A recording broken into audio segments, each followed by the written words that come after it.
Почему у тебя не получается на регулярной основе тренироваться и нормально диете? А как у тебя это получится, если ты приходишь домой после работы замученный, у тебя нет времени не то, что там на тренировки и диету, у тебя на себя нет времени, ты там элементарно голову помыть не всегда силы хватает. И когда тебе там, допустим, кто-то говорит, что пора бы там тренироваться или диетить, думаешь, да иди ты нахрен с этими тренировками, диетой, у меня столько задач, столько фокусов в голове висит, какие вообще тренировки и диеты, мне тут, в принципе, жить некогда. Как это сделать, чтобы у тебя получилось это и чтобы это было максимально эффективно? И здесь очень важный момент, что это в первую очередь не во времени проблема, а именно в психологии. Очень сложно бывает это сделать.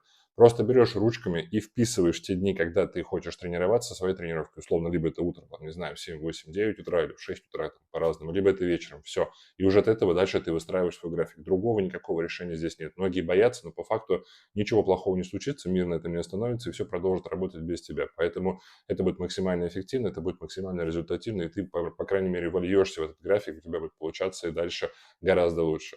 Еще больше пользы у меня в блоге, подписывайся.